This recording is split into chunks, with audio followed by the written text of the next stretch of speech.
본 방송에서 제공하는 투자 정보는 투자 판단에 대한 조언입니다. 방송에서 제공하는 주식의 가치, 가격 상승 및 하락에 대해서는 방송사에서 보장하지 않습니다. 시청자 여러분 안녕하십니까? 월간 서울경제TV 신유정입니다. 최근 우리 국내 증시 이 상승세를 좀 이어가나 싶었는데 그 상승세가 이내 반납된 상황입니다.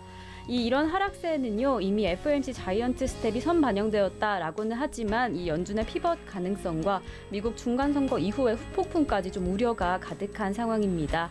그래서 오늘 저희가 좀 특별한 시간 마련했습니다. 오늘 저희는요 GL스토리 대표님, 박창윤 대표님과 함께 좀 특별한 시간 가져보도록 하겠습니다. 이 FOMC 시장 대응 전략과요 미국 중간선거 이후에 좀 우리가 어떻게 대응하면 좋을지 특히나 업종별 대응 전략까지도 이야기 나눠보는 시간 마련했습니다. 지금 오늘 현장에는요 박창윤 대표님 자리해 보셨습니다. 대표님 안녕하세요. 네, 안녕하세요. 오늘 또 이렇게 나와주셔서 너무 감사합니다. 네, 정말 오랜만에 뵙는 것 같아요. 네, 뵙죠. 특히나 좀 우리 시청자분들이 대표님을 많이 기다리셨던 만큼. 정말요? 네, 그렇죠. 그래서 저희가요 감사합니다. 오늘 제가 시청자분들을 대표해서 궁금한 점들 많이 여쭤보도록 하겠습니다.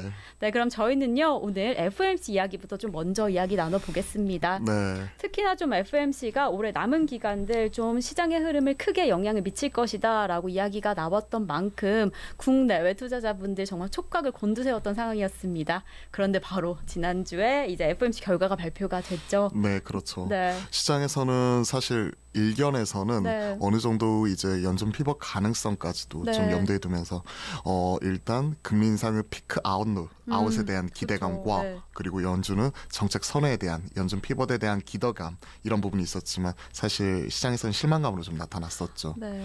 그러면서 일부 좀 차익 실현하는 모습 자체가 좀 나타나면서 최근에 시장을 주도했었던 2차 전지를 중심으로 네. 연준 FOMC를 앞두고 흔들리는 모습이 나타났지만 이내 좀 제자리를 찾아가는 모습 이런 부분이 좀 포착이 되기도 했었고요.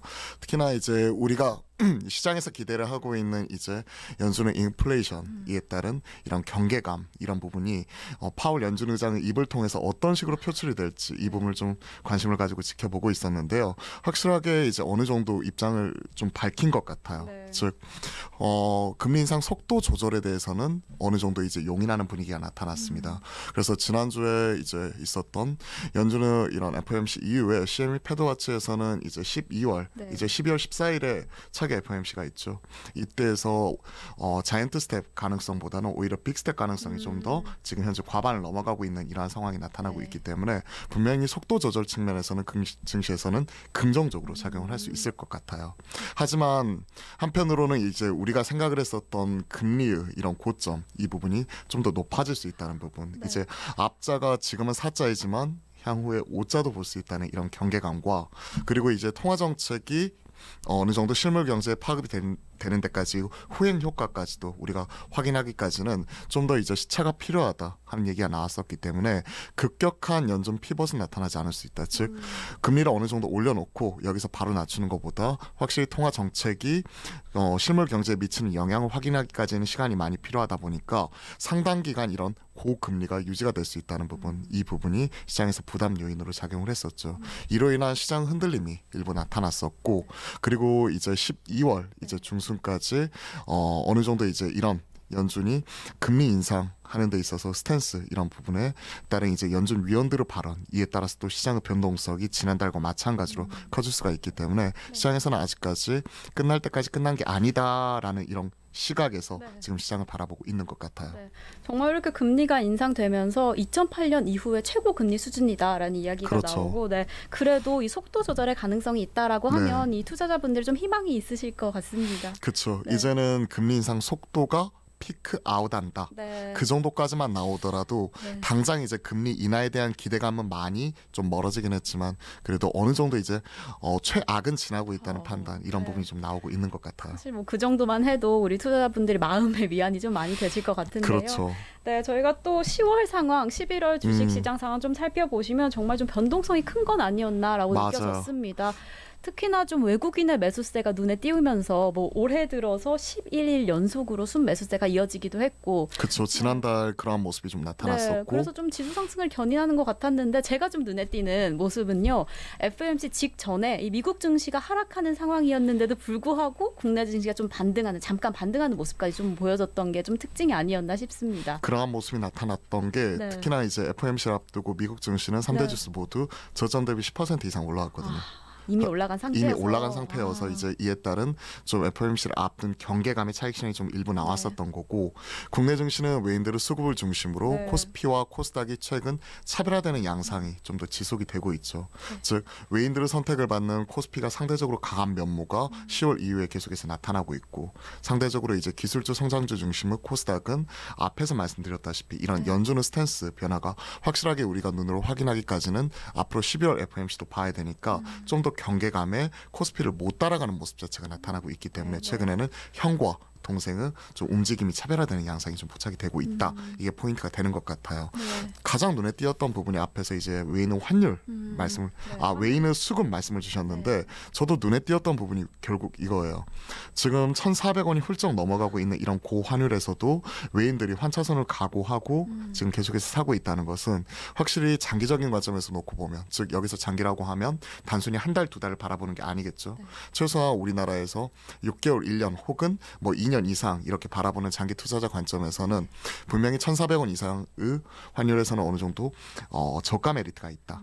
그러면서 바스켓을 한꺼번에 사는 모습이 들어왔다는 게 제가 바라보고 있는 첫 번째 요인이고 두 번째 요인은 이거보다 좀 더 중요한 부분인데요. 최근에 미중 간의 갈등이 심화가 되고 있잖아요. 네. 그러한 상황에서 이머징 마켓 내에 있는 이제 그러니까 중국에 있는 주식 비중을 좀 줄이고 오히려 그 중국에서 빠져 있는 주식 비중을 다시 한번 국내에 채워나가는 모습이 나타나고 있죠. 네. 이미 미국 증시에서도 최근에 뭐 증동닷컴, JD.com이나 그리고 뭐 니오나 아니면 관련된 중국 관련된 주식들이 좀 변동성이 커지면서 오히려 하락하는 모습이 크게 나타났거든요.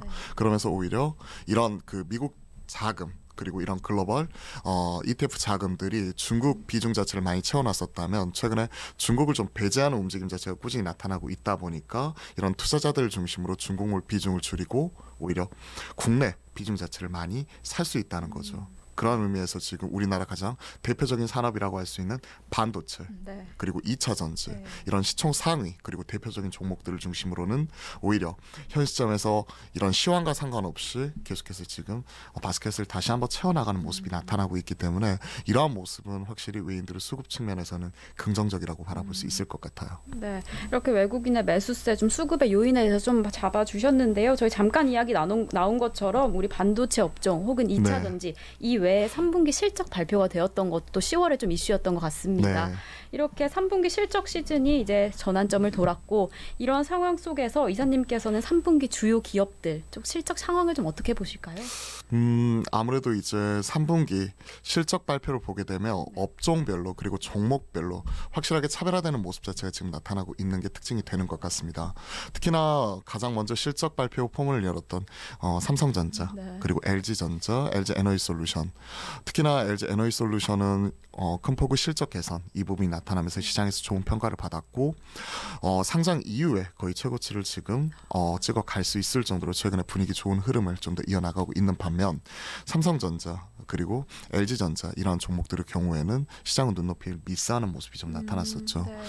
추정치 구체적으로 살펴보면 삼성전자는 10조 8천억 기록을 하면서 이제 시장의 눈높이를 약 9% 정도 미달하는 모습이 나타났고요. LG전자는 어닝 쇼크라고 할 수가 있겠죠. 추정치를 한 14% 정도 미달하는 모습이 나타났었기 때문에 이에 따른 좀 차별화 양상이 나타났다. 다만 확실하게 LG전자와 삼성전자의 차이점은 앞에서 말씀드렸던 외인의 수급 입장에서 당장의 반도체 이런 수급이 돌아서는 모습 자체는 나타나지는 않고 있지만 오히려 지금 중국 증시 이렇게 베팅을 했었던 중국 반도체 기업 대만이라고 따지면 TSMC 이런 비중을 좀 중화권 증시에서 비중을 줄여놓고 우리나라 삼성전자 혹은 SK하이닉스 이런 종목들을 중심으로는 인덱스 자금, 패시브 자금 자체, 유입 자체가 꾸준히 나타나고 있기 때문에 오히려 이런 측면에서는 실적은 안 좋았지만 그래도 우리가 저가 매수 관점에서는 충분히 기대해 볼 수 있는 포인트라고 볼 수가 있는 거고요.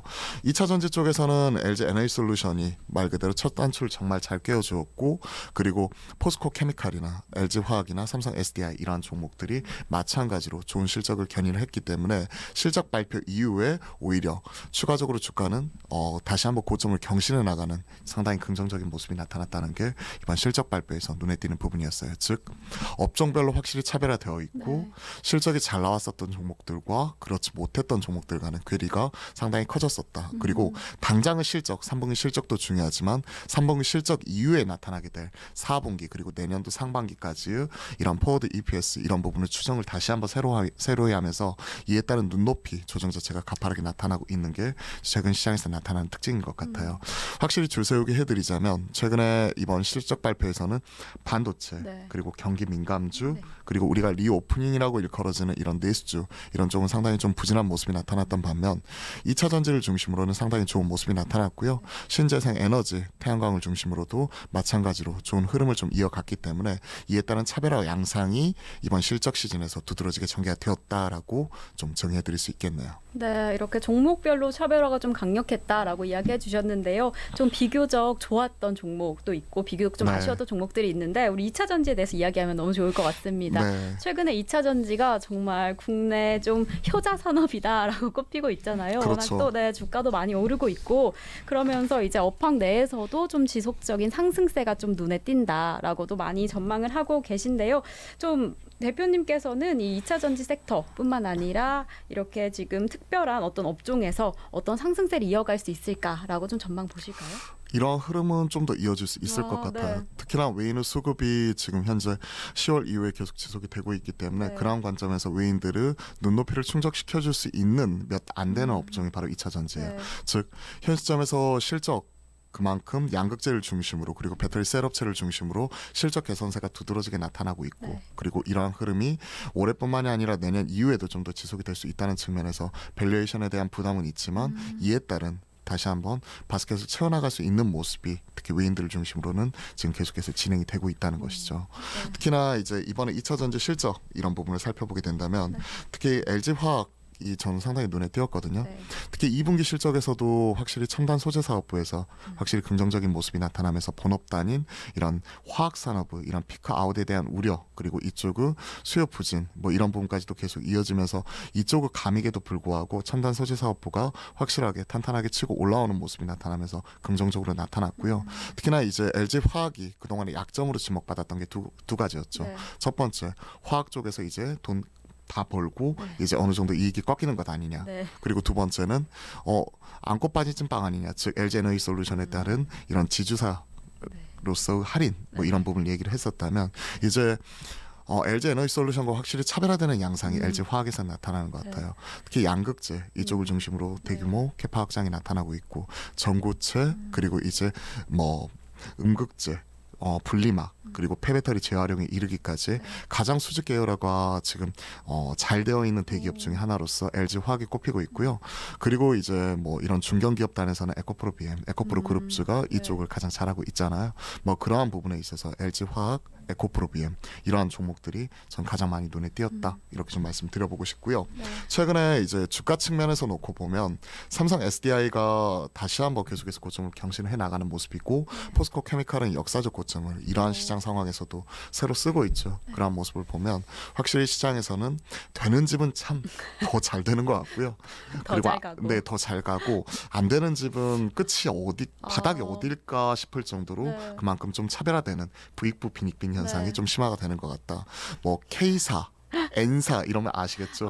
거기 항상 우리가 같이 얘기를 하고 있는 다들 익히 알고 있는 시총상위 최근에 뭐 10위권 밖으로 좀 밀려나기도 하는 그런 모습이 좀 나타났기 어디까지 때문에요. 가게 될까요? 저도 그걸 물어보고 싶어요. 어디까지 가게 될 것 같으세요? 저는 사실 뭐 거의 대한민국 대부분의 투자자분들이 보유하고 계실 종목이잖아요. 그래서 이제 그만 가라라고 계속 기도하고 있는 상황인데 그리고 사실 그냥 일상생활 측면에서 보면 이렇게 우리가 활용을 많이 하고 사용을 많이 하고 시간을 많이 쓰고 있는데 더 떨어질 수 있을까라는 생각이 들거든요. 카카오뱅크도 사실 이번 3분기 실적을 보게 되면 사상 최대 분기 실적 재차 경신을 했었고 네. 전년비 50% 이상의 네. 성장이 나타났었죠. 네. 하지만 시장은 눈높이 그 미치지 눈높이가, 못했다고요. 네, 정말. 눈높이가 어느 정도 그 정도 밸류에이션을 주는 카카오뱅크라고 하면 첫 상장했을 때 네. 우리가 얘기하고 있는 은행의 밸류에이션 평균이 대략 PBR 장부가 기준으로 네. 우리가 많이 평가를 하거든요. 네.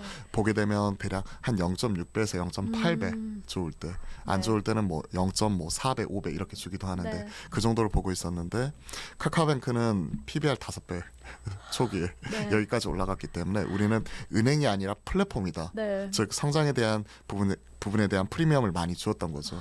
그러한 부분이 눈높이가 낮아지면서 최근에 떨어졌음에도 불구하고 아직까지도 장부가 기준으로 보면 한 2배 이상 와. 지속이 되고 있기 때문에 여타 은행주와 확실하게 좀 뭐랄까 그 가격적인 측면에서는 네. 많이 비싸다는 인식을 지울 수가 아직까지는 없는 거죠. 네.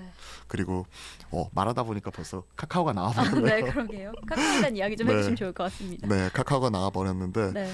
카카오뱅크 이번에 실적은 잘 나왔습니다. 네. 하지만 그만큼 우리가 밸류에이션을 줬다는 얘기는 그만큼 시장에서 성장에 대한 기대감 자체가 많이 주가에 녹아 있었다는 부분이고 그 기대치가 최근에는 실망감으로 많이 바뀌면서 플랫폼 관련 기업들이 기존의 프리미엄이 많이 축소가 되는 과정에서 계속 하락을 하고 있는데 이러한 하락이 언제 끝날지는 사실 전문가라고 다 예측할 수 있는 건 아닌 네. 것 같아요.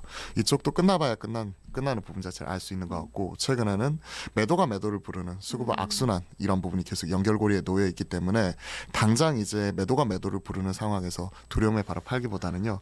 지금까지 버티신 분들이라면 그래도 앞으로 이제 성장에 대한 이런 뭐랄까요 네. 기대까지는 아니지만 그래도 성장에 대한 희망을 좀 가지면서 응원의 응원의 마음을 네. 가져가면서 오히려 한 내년까지는 좀 더 지켜봐 주자. 조금 더. 예, 지금까지 안 파신 분이라면 상장 네. 이후에 사서 지금까지 안 파신 분이라면 지금 손해 보고 팔겠다는 생각은 없으신 것 같아요. 아, 맞아요. 그러면 그 대표님 말씀으로는 어차피 기다리신 거 내년 초까지는 조금 더 기다려라라고 해주시는. 네, 지금 뭐 MZ 세대 사이에 뭐 그런 용어가 있잖아요. 뭐죠? 두 글자. 뭐죠? 지읒 비읍. 지읒 비읍이요? 예, 뭔지 아실 것 같아가지고 제가 써서 네, 보여드릴게요. 네, 한번 보여주세요. 이거. 제가 방송 가능한 단어인지. 이거 네네. 버티고 그쵸. 버텨라. 버티고 버텨라. 네, 강하게 하는 버텨라. 강하게 네. 버텨야 되는 그런 영역인 것 네, 같아요. 맞아요. 요즘 시장에서는 좀 강하게 버텨라. 특히나 카카오 같은 경우에는 지금까지 보유하고 계시다라고 하면 내년 초까지만 조금만 더 기다리시면 그 네. 상황은 지금 아직은 아무도 알 수 없겠지만 그때까지만 살펴보시면 상황이 조금 더 나아지지 않을까라는 기대도 좀 해봅니다. 네, 근데 카카오 그룹주 안에서도요, 네. 확실히 좀 차별화되는 모습이 있어요. 아, 어떤 모습이죠? 일단 그룹사 할인이 강하게 들어가고 있는 카카오 경우에는 지금 네. 조금 부진한 모습이 나타나고 있고요. 네. 카카오 게임즈가 이번에 2분기 실적에서 오딘 그리고 우마무스메 효과 그로 인해서 이제 큰 폭의 서프라이즈가 나왔다면 네. 오히려 3분기에는 벌써 한 개 분기 만에 뭐 매출액이 거의 한 40%씩 감소하는 모습이 와, 나타나면서 네. 좀 부진한 모습이 네. 나타났었죠. 그렇기 때문에 이쪽도 좀 뭐랄까 카카오 그룹주 안에서는 조금 최근에 부진한 흐름이 나타나고 있고요. 네. 카카오뱅크는 눈높이에는 미달했지만 확실히 성장하는 모습이 나타났기 때문에 이쪽은 오히려 좀 기대해 볼 수 있고 네. 플랫폼 규제 완화 그에 따른 수혜를 볼 수가 있겠죠. 네. 카카오페이가 좀 문제인데 이쪽이 유독 많이 빠졌잖아요. 네. 그쵸. 네, 이렇게 편하게 잘 쓰고 있는데 이게 그쵸. 왜 이렇게 빠질까? 그렇죠. 네. 근데 우리가 얘기했었던 게 카카오페이가 단순히 우리가 이런 핀테크, 지급 결제나 단순 선물하기 뭐 이런 네. 쪽이 아니라 우리가 기대했던 건 이제 카카오뱅크에서 이제 파생이 되어서 추가적인 이런 금융상품 개발이나 네. 그리고 추가적으로 이제 좀 부가가치를 창출할 수 있는 이런 사업 영역의 확대 이런 부분을 기대를 했었다면 네. 그런 쪽이 조금 일부 좀 막혀 있었다는 부분, 이 부분이겠죠. 네. 그렇기 때문에 카카오페이 뭐 이러한 부분도 좀 카카오뱅크와 계를 같이 할 거는 같은데 당장 이제 이달 오버행 이슈 이 부분도 좀 있거든요. 네. 상장한 지 지금 1년 지났기 때문에 이제 오버행 이슈나 이런 부분이 있기 때문에 당장의 좀 흔들림 이런 부분은 추가적으로 좀 나타날 수 있다는 부분도 같이 한번 염두에 두면서 카카오 그룹주는 일단은 좀 뭐랄까 종목별로 전략을 달리 짜자 네. 이렇게 말씀드려볼게요. 네, 같은 카카오 안에서도 종목별로 좀 전략을 다시 짜야 한다라고 이야기도 해주셨고 그 기간의 기다림도 조금 필요할 건 같습니다. 네. 그럼 저희는요 바로 이어서 아까 잠깐 이야기 나왔던 저희 반도체 업종에서 이야기 좀 나눠보면 좋을 것 같습니다. 네. 이 2차 전지 안에서는 이 외국인의 매수세 덕분에 조금 힘을 얻는 상황이었는데 그에 반면에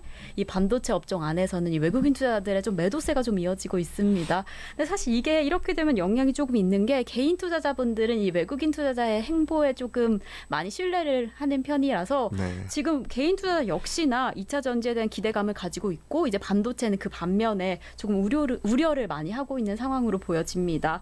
그럼 대표님, 저희 보시면 이제 내년에는 이 2차 전지와 반도체 엇갈린 기조가 좀 어떻게 흘러가게 될까요? 분명히 지금 2차 전지는 이런 장에서도 계속 힘을 내고 네, 있고요. 맞아요. 포스코 케미칼 역사적 네. 신고가, 삼성 SDI 신고가, 네, 그리고 그걸 따라가듯이 LG 에너지솔루션과 계속 최근에 그동안 유독 못 갔었던 네. SK 이노베이션까지 SK 오너 가치가 지금 부각이 되면서 올라오는 네. 모습 같이 나타나고 있는데, 전자어닉스 물론 삼성전자가 최근에 6만 원 회복하는 모습이 잠시, 나타나긴 네. 했지만 그럼에도 불구하고 아직까지 반도체 업황은 좀 불투명하다. 네. 그리고 이번에 SK 하이닉스 삼성전자 실적 발표 그리고 컨퍼런스 콜에서 우리가 확인할 수 있었듯이 이에 따른 업황 악화는 최소한 내년 2분기 3분기까지 좀 더 지속이 될 수 있다는 측면에서 네. 확실히 온도차가 극명하게 느껴지는 것 같아요. 네.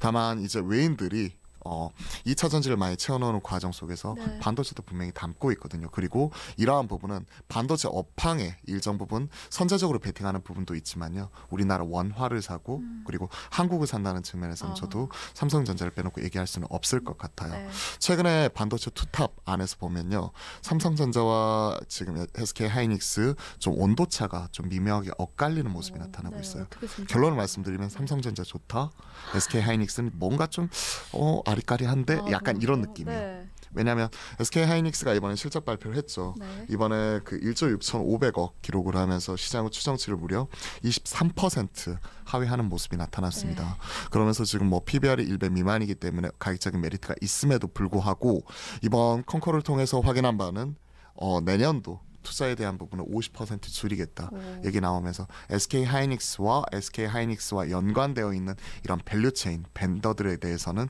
일단 지금은 좀 조심할 필요가 있겠다 하는 부분이죠. 네. 반면 삼성전자는 확실히 변화되는 모습이 나타나고 있죠. 네. 최근에 삼성전자 이재용 부회장이 회장으로 승진을 하면서 이제 구체적으로 배당도 하고 네. 주주가치 제고에 적극적으로 나서는 모습이고, 그리고 이와 더불어서 구체적인 투자 이런 부분도 빠르면 이렇게 올해 안에 분명히 좀 더 구체화될 수 있을 거라는 기대감이 있는 것 같아요. 네. 특히나 그동안에 좀 미뤄 있었던 A5 디스플레이 쪽, 삼성 디스플레이 쪽에서 하고 있는 A5 팹 같은 경우에도 추가적으로 이런 투자 이런 부분이 좀 더 빨라질 수 있다는 이런 기대감도 나오고 있는 만큼 우리가 얘기하고 있는 뭐 텍사스 쪽에 진행을 하고 있는 이런 파운드리뿐만이 아니라 국내에서도 이런 투자 발표 이런 부분이 좀 더 이어질 수 있을 것 같기는 해요. 최근에 뉴스를 보니까 삼성전자 주주수가 네. 몇 명인지 아세요? 저 보고 깜짝 놀랐는데 거의 뭐 2030 거의 그 숫자와 비슷하지 않을까요? 거의 다 가지고 있고, 이게 단순히 우리가 삼성전자 주주들이 네. 우리가 얘기하고 있는 뭐 몇만 명, 몇십만 명 이 정도도 아니더라고요. 네. 우리가 얼마 전에 네. 신라젠 다시 한번 2년 반 동안 거래 정지되어 있다고 네. 풀렸는데 그때 이제 그 주주수가 얼마였냐면 17만 명이었어요. 네. 그것도 어마어마한 네, 숫자인데 그러게요. 개인 주주가요. 네. 그런데 삼성전자는 600만 명. 정말 예상은 했지만 예상보다 더 많은 수네요. 더 많은 네, 수죠. 이렇게 숫자로 하니까 진짜 너무 확 강력하게 와닿죠. 느껴지는데. 네. 그렇죠. 그러니까 우리나라 인구의 7명 중에 1명? 7명이 아니죠. 8, 9명 중에 1명. 네. 그리고 주식하시는 분으로 좀 거의 함축해서 보게 되면 한 2-3명 중에 1명은 삼성전자 주주라고 그렇죠. 볼 수 있는 네. 거죠. 지금. 그리고 이러한 부분은 사실 좋은 의미에서 주주였으면 좋겠는데 네. 올 한 해 내내 좀 힘든 시간을 좀 삼성전자 네. 주주 입장에서는 네, 많이 그렇네요. 겪었잖아요. 그런 네. 것들 생각을 하면 좀 주주가치 제고 측면에서 이종 이제 회장은 좀 뭔가 적극적인 힘을 주주가치 내주셨으면 제고에 좋겠다. 좀 네. 힘을 내주셨으면 좋겠다는 생각을 가지고 있고요. 네. 반도체 좀 말이 길어졌는데요. 네. 뭐 반도체는 저는 올해 연말 전후에서는 충분히 사서 모아갈 수 있다고 네. 생각을 해요. 4분기부터 살 수 있다. 왜냐하면 앞에서 말씀드렸던 웨인드르 스탠스 이런 부분을 네. 보고, 그리고 시총 상위주 안에서도 그동안에 이제 그 업황 부진 이런 부분에 따른 무매를 맞았던 네. 반도체 가격적인 메리트와 더불어 보통 이런 IT 대형주 우리가 투자를 할 때를 보게 되면요. 네. 테크주는 고퍼에 사서 저퍼에 팔라는 얘기가 있거든요. 물론 지금 좀 눈높이가 많이 낮아져 있는 부분 자체는 있지만 보통 IT 업황 자체를 한 2개 분기에서 3개 분기 정도 선행하는 성격이 있어요. 네. 그러면 삼성전자 우리가 얘기를 하고 있는 이런 반도체 의초점, 메모리 의초점을 내년 2분기, 3분기로 얘기를 하게 된다면 네. 내년 뭐 예를 들어서 6월달, 9월달 얘기를 하는 부분이잖아요. 2개 분기에서 3개 분기 정도 앞으로 당겨보면 그 시점 자체가 올해 연말 오. 이 정도가 될 수가 네. 있는 거잖아요. 그러면 지금 11월이니까 네. 이제 뭐 12월, 뭐 1월 이 정도 되게 되면 네. 분명히 저는 이 시점부터는 충분히 우리가 가능성이 적극적으로 좀 베팅을 해볼 수 있는 네. 시기가 되는 것 같아. 네. 그리고 이번 2분기 실적에서도 우리가 확인했듯이 특히나 디램 가격, 낸드 가격 이런 하락폭이 워낙 크게 나타났었잖아요. 그러한 측면이 지금 거의 뭐 한 18%, 뭐 디램 익스체인지에서 우리가 확인했듯이 뭐 스팟 가격 자체가 18%씩 빠지고 이러는데 이러한 모습이 18%가 아니라 뭐 예를 들어서 뭐 10%, 뭐 7, 8%이 정도까지만 좀 하락폭 자체를 줄여나가면서 이제 바닥을 탈출하는 신호가 좀만 나타나더라도 네. 삼성전자 이 가격은 아닌 것 같아요. 아, SK 하이닉스는 조금 전 약간은 네, 온도차가 분명히 있으니까 꼭 한 종목만 사야 된다면 저는 닉스보다는 삼성전자를 사자. 아, 네. 이렇게. 네, 지금 2차 말씀드릴게요. 전지보다는 조금 속도가 느리지만 분명히 우리 지금 반도체 네. 움직이고 있고 그 시점을 보면 우리 연말부터 연초까지 조금 담아보면 어떨까라는 네. 이야기까지 좀 해주셨습니다. 네, 저희 FOMC라는 좀 큰 변곡점을 넘고 나서 또 한 번 이제 미국 중간선거라는 변곡점까지 한 번 더 넘었습니다. 이렇게 중간선거가 지나고 나서 어떤 후폭풍이 닥쳐올지 저희가 많은 분이 좀 우려가 하실 텐데요. 이번에 조금 집중하셔야 할 점 바로 이례 없는 초접전이었습니다. 중간선거 이후에 이전의 바이든 정부와는 다르게 다른 섹터로 좀 우리 업종이 변경되지 않을까라는 사항이 좀 집중되고 있는 상황인데요. 먼저 그러면 중간선거 결과 이 시나리오에 따라서 투자자분들이 주목하시면 좋을 업종별 섹터들, 좀 관전 포인트들이 좀 있을까요? 그렇죠. 중간 선거에 따라서 이제 바이든 행정부에서 지금 추진을 하고 있는 네. 치포 동맹이나 아니면 뭐 IRA, 인플레 감축법 같은 지금 정책적으로 추진하고 있는 이러한 부분이 좀 정책적인 탄력을 받아가야 되는데 이게 이제 그칠 수 있다는 거죠. 그렇죠. 그러한 부분을 좀 우려 섞인 부분을 네. 보고 있고 기존에 우리가 뭐 블루웨이브, 레드웨이브 이런 네. 식으로 얘기를 했었고 네. 초접전 속에서도 지금 현재 뭐 하원에서는 지금 현재 공화당 이쪽이 훨씬 우세하는 분위기로 계속해서 네. 이어져 왔었고 그리고 특히 이제 상원에서는 거의 초접전 형태로 넘어갔었는데 사실 이런 선거가 가까워지면 가까워질수록 특히 이런 공화당이 하원에 이어서 상원까지도 같이 장악을 하면서 네. 이제 레드웨이브 완성을 할 수 있다는 얘기까지도 네. 계속해서 얘기가 나왔었죠. 네. 그러면서 이제 우리가 추진을 했었던 신재생 에너지들 그러니까 바이든 행정부에서 적극적으로 추진을 했었던 신재생 에너지 그리고 인플레 감축법을 비롯한 뭐 이런 우리나라에 영향을 미칠 수 있는 2차 전지 관련된 네. 그리고 자동차 관련된 업종들 이러한 부분의 변동성이 일부 커질 수 있다는 부분이 시장에서 우려 섞인 부분이었죠. 네. 즉 공화당이 장악을 하게 됐을 경우에 신재생 에너지의 변동성이 커질 수 있다 하는 부분 네. 그리고 2차 전지 같은 이런 지금 시대적 트렌드를 타고 있는 이러한 네. 업종들이 좀 약간은 주춤할 수 있다는 이런 우려감이 나왔었는데 네. 저는 이거는 너무 확대해서 가는 것 같아요.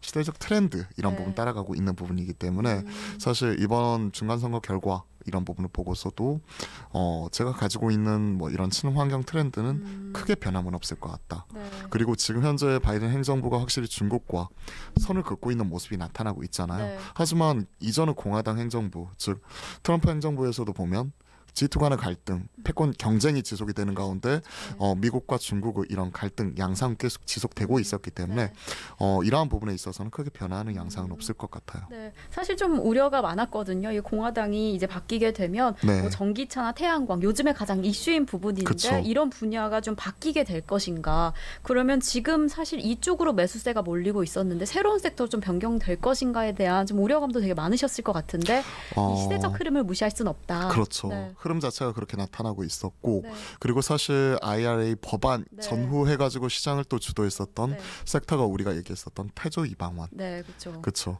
근데 이 용어도 네, 잘못됐더라고요. 요즘에 그쵸? 또 바뀌고 많이 바뀌고 바뀌었고 사실 이방원은 태조가 아니라 태종이죠. 그렇죠. 그렇죠. 그래서 재밌게, 그러면서 그때 우리가 뭐 거기서부터 뭐. 태조 이방원이 아니라 태종 이방원이기 때문에 조선 빼고 종이를 넣어야 된다. 국제 펄프 가격 올라가니까 태종 이방원 네네. 이런 얘기도 있었고 2차 전지 태조 이방원 중에서 이가 2차 전지뿐만이 아니라 이빨이다. 네, 이빨이다. 뭐 이런 임플란트다. 네. 임플란트다. 뭐 이런 우스갯소리도 나왔는데 네. 태조 이방원 잘 이렇게 뜯어보게 되면 다 이게 친환경 트렌드를 타고 있는 그러게요. 이쪽이잖아요. 태양광 말할 네. 나위 없었고 네. 그리고 조선도 최근에 LNG 가격 네. 친환경 에너지로 네. 전환하는 LNG 가격 폭등 이런 부분과 연결이 되어지는 부분이고 2차 전지 당연히 친환경차 네. 그리고 이런 방산 쪽 이런 부분은 지정학적 갈등 경쟁이 네. 격화되는 부분이기 때문에 이러한 부분도 일정 부분의 연관이 있다고 볼 수가 있는 거고 왜 미중과는 패권 경쟁이 지속이 네. 되고 있잖아요. 네. 그렇기 때문에 지금 뭐 우크라이나 전쟁으로 인해서 방산 이런 부분도 있지만 미중과는 패권 경쟁이 지속이 되고 있는 가운데 자주국방 얘기 이런 부분이 나오는 쪽이고 그리고 마지막에 원자력 이런 쪽도 최근에 EU 쪽에서 그린 텍소노미 네. 새롭게 지정을 할 때도 거기에 포함을 시켰죠. 그런 것들을 생각을 해보면 이번에 뭐 중간 선거에서 이제 나타나게 되는 뭐 이런 신재생 에너지다 네. 2차 전지 영향을 미칠 수는 있겠지만 하지만 이런 시대적 트렌드와 친환경 트렌드 이런 부분은 좀 더 이어질 수 있겠다는 측면에서 저는 크게 시장에서 미치는 영향은 제한적일 것 같다. 네. 이렇게 말씀드릴 수 있을 것 이렇게 같아요. 뭔가 시대적 흐름이다라고 말씀해 주시니까 관점이 조금 달라지는 것 같습니다. 네. 단순히 뭐 정치적인 측면이 아니라 지금 거스를 수 없는 시대적 흐름이 있으니까 조금 측면이 달라질 것 같은데 우리 방금 이야기해 주셨던 것처럼 사실 태조 이방원 이 테마주 섹터가 우리 하반기에 가장 큰 이슈였잖아요. 네. 그 강세 흐름을 조금 더 이어가게 될까요? 저는 오히려요. 네. 이번 중간 선거 끝나고 제일 주목해봐야 될 업종 중에 하나가 바로 태양광 쪽. 태양광이요. 네, 태양광이나 이런 풍력 쪽. 네. 신재생 에너지일 수 있을 것 같아요. 네. 그러니까 우리가 그 전부터 레드웨이브 얘기를 해왔었잖아요. 네. 중간 선거를 앞두고 네. 특히 공화당의 약진이 두드러지게 나타나다 보니까 네. 그러한 측면에서 우리가 가장 이런 불확실성을 높게 봤었던 쪽이 태양광과 태양광. 조선 네. 이런 쪽이었고 2차 전지와 웨인들은 이런 수급 상위주, 시총 상위주들 좀 중국에서 우리 한국으로 넘어오는 과정 속에서 많이 채웠으니까 일쪽의 영향은 좀 일부 제한적이라고 하더라도 최근에 변동성이 크게 나타났던 쪽이 바로 태양광과 네. 그리고 풍력 쪽이었거든요. 네, 그렇기 때문에 오히려 중간 선거 끝나고 나서 불확실성 해소 바라보면서 거기에서 또 기회의 요인 찾아볼 수 있을 것 같다. 네.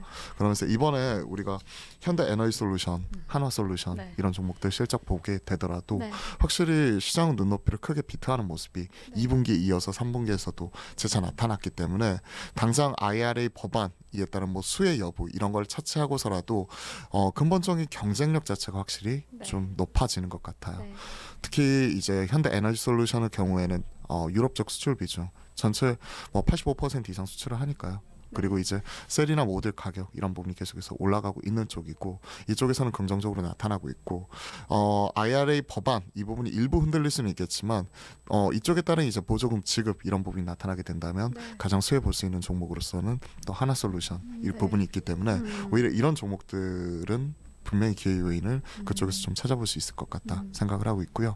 풍력 쪽은 최근에 이제 뭐 CS민드나 삼강 M&T와 뭐 SK 쪽에서 지금 지분 투자하면서 대주주로서 가져가는 그림 이런 부분도 나타났듯이 특히 이런 대기업군들의 이런 참여가 지금 적극적으로 나타나고 있는 분야가 또 이제 이런 풍력 쪽 이쪽이거든요. 네. 또 그러면서 이제 태양광뿐만이 아니라 풍력 쪽에서도 분명히 기회 요인 찾아보게 된다면 이런 대장주들을 중심으로는 불확실성 해소 이런 네. 부분에 오히려 우리가 좀 베팅을 해볼 수도 있을 것 같다는 생각을 좀 가지고 있어요. 네, 사실 이런 지금 테마주들이 요즘에도 변동성이 너무 많이 나타나서 우려하시는 분이 많았을 텐데 네. 이 미국 선거 이후에 오직 변동성이 오히려 해소될 수가 있다. 이 점에서 좀 희망을 가지시면 좋을 것 같습니다. 그렇죠. 불확실성 해소가 네. 오히려 되는 부분. 네, 네. 이 부분. 그래서 그동안에 두려워서 못 샀다면 네, 이제 맞아요. 막상 이제 뚜껑 딱 열리고 네. 나서 이제 끝나고 나니까 이런 불확실성은 이제 아니었구나 네. 하면서 눈에 오히려 보여주는 거죠. 다시 한번 채워나가는 모습이 나타날 수 있는 부분이 네. 바로 이쪽이라는 거죠. 네. 사실 우리가 미국 정치 상황에 좀 관심을 가지게 되는 이유 중에 하나가 이 미중 간의 갈등, 그 네. 미중 간의 그 사이에 대한 이야기 때문이잖아요. 그게 또 우리 기업에 영향을 많이 끼치니까 저희가 또 집중을 하게 되는 상황인데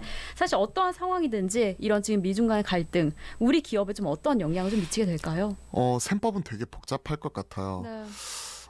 이걸 어떻게 지금 뭐 표현을 해야 될까요? 네. 뭐 왜냐면 종목마다 지금 처해 있는 환경이 정말 너무 다르거든요. 다르고, 네. 예를 들어서 반도체를 예를 들어볼까요? 네. 반도체 쪽에서 보게 되면요. 삼성전자와 SK 하이닉스가 둘 다 중국에 진출해 있고 삼성전자는 시안 공장 가지고 있고 이쪽에서는 일부 낸드를 생산을 하게 돼요.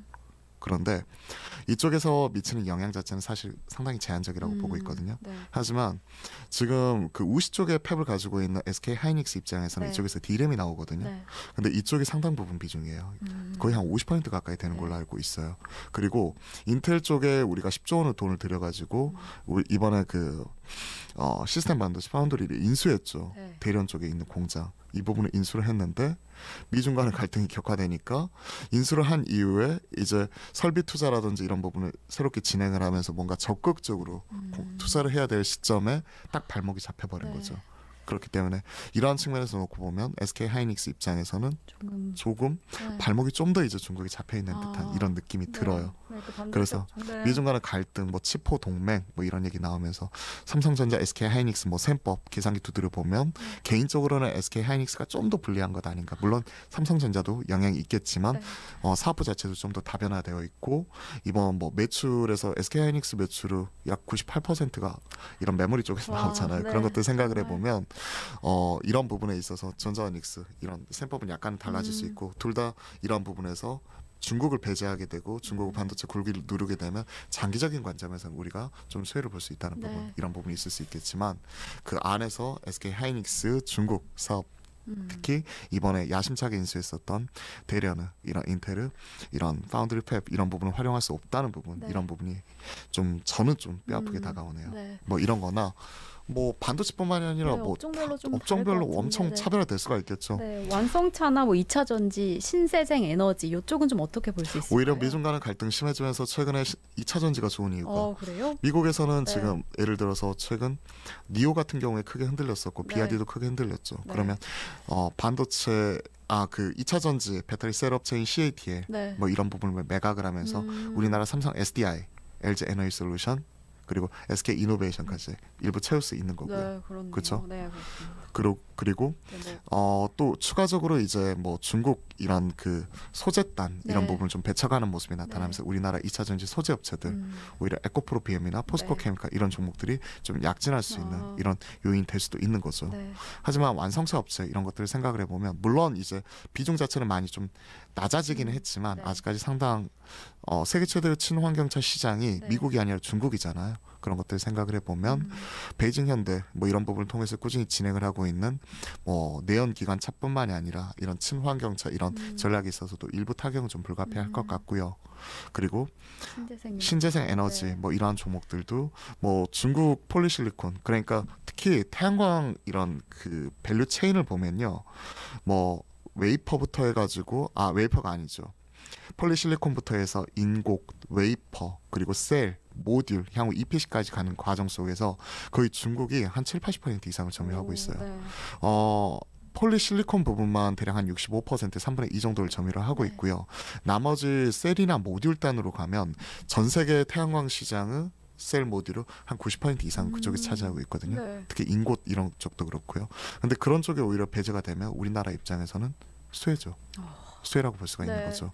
미국에 이어서 최근에 뭐 유럽 쪽에서도 신장 위구르 지역의 인권 문제 이런 부분을 들고 일어나면서 그쪽 수입하지 않겠다 뭐 이런 얘기를 했었잖아요. 네. 법적으로 규제해야 되는 부분이 있기 때문에 이쪽은 장기적으로 보더라도 수혜일 수가 있을 것 같아요. 네. 다만 중국에 진출해 있는 우리나라 소비자 기업들 입장에서는 사실 악재라고 볼 수 있는 거죠. 네. 사드 때 우리가 2016년도에 네. 그때 악몽이 네. 다시 한번 떠오르고 있는데 중국에서 지금 잘 나가고 있는 기업들 이런 부분은 좀 주의할 필요가 있어요. 그러면 소비자 기업들 네. 우리가 2015, 16년도 그때로 잠깐 한 6년 전으로 시간을 네. 잠깐 돌려보면 네.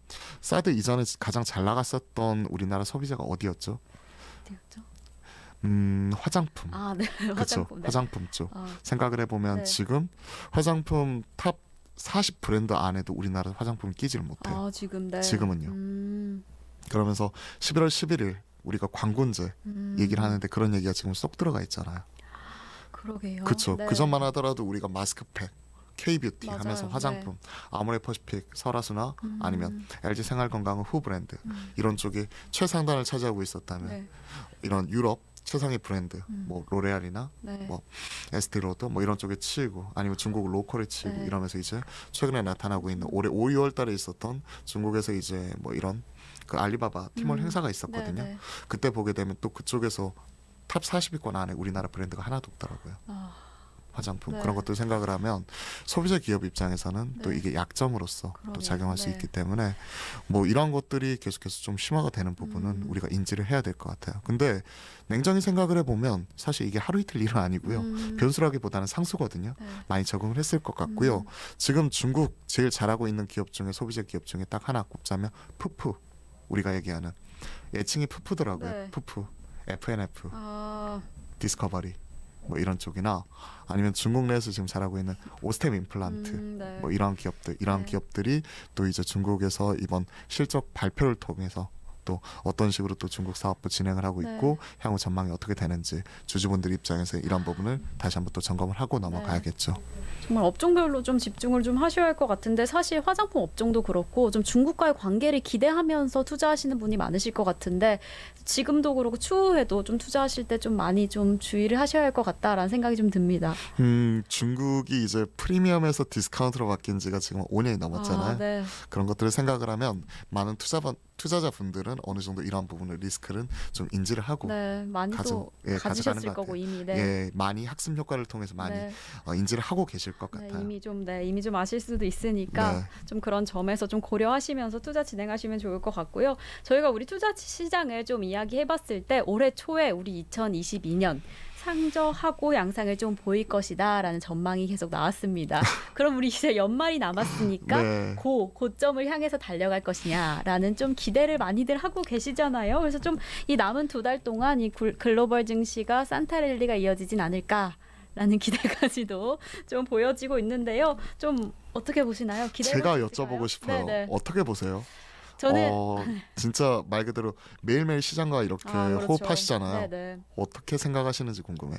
사실 시간이 조금 더 길었으면 좋겠다라는 생각이 들기도 하는데 네. 벌써 11월 중반이잖아요. 네. 그래서 이게 큰 폭으로 회복할 수 있는 시기가 충분히 있을까라는 좀 우려가 되기도 하고요.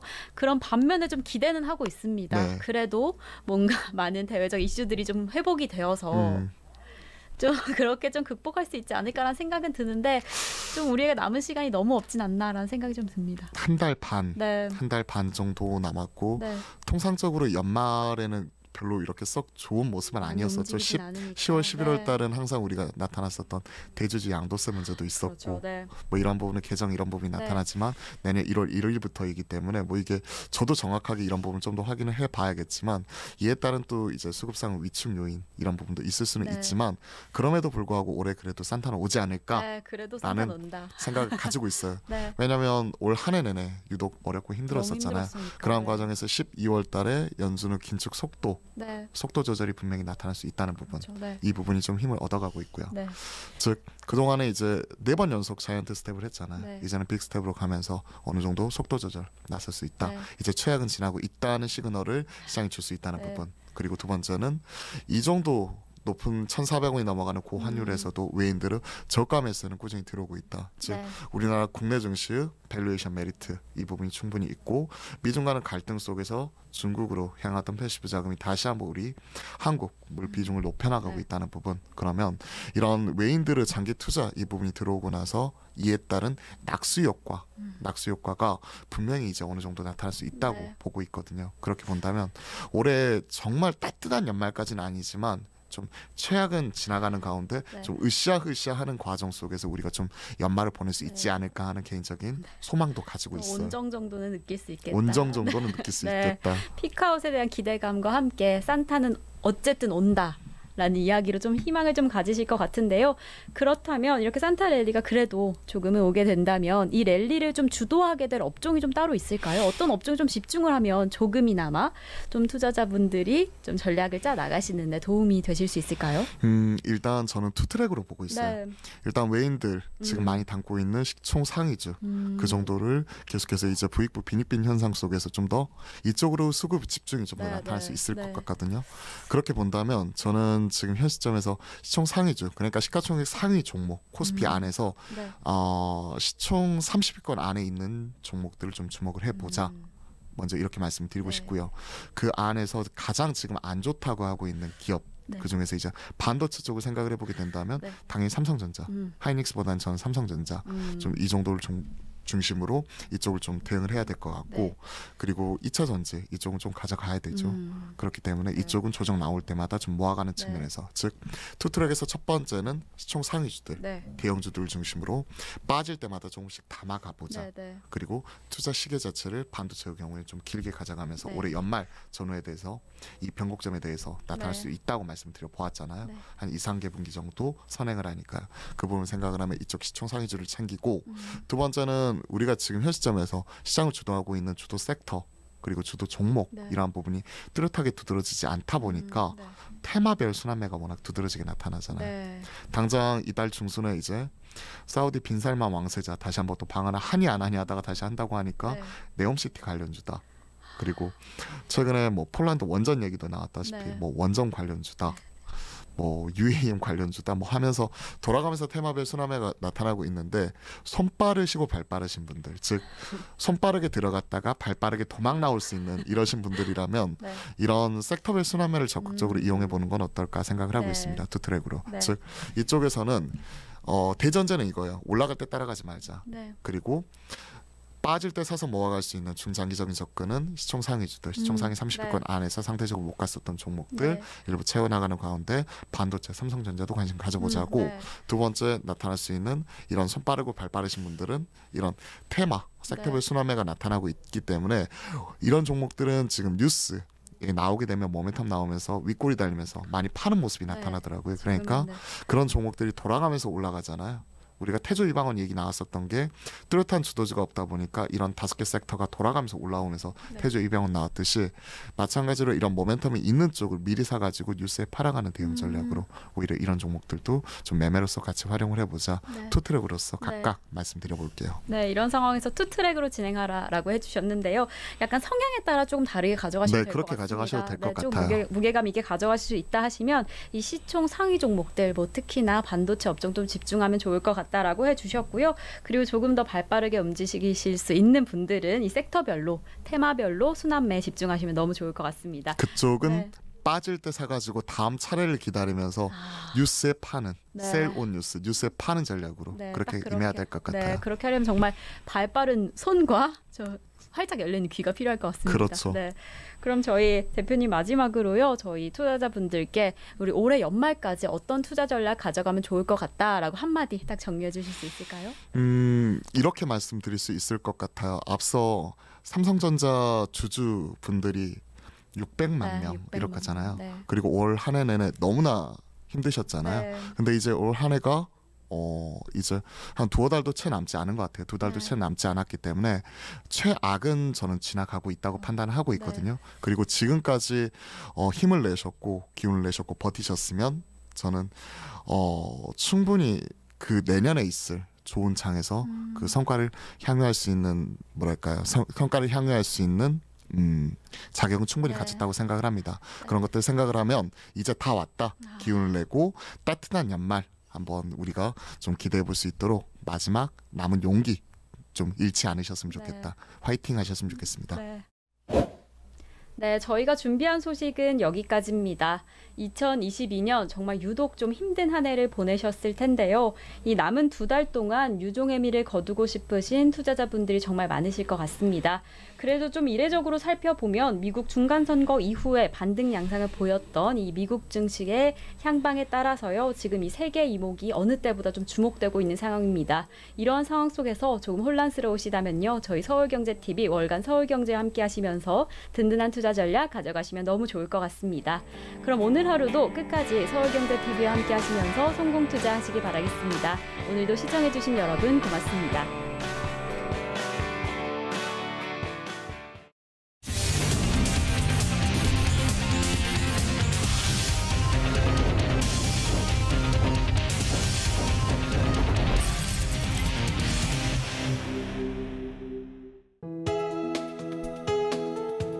본 방송에서 제공하는 투자 정보는 투자 판단에 대한 조언입니다.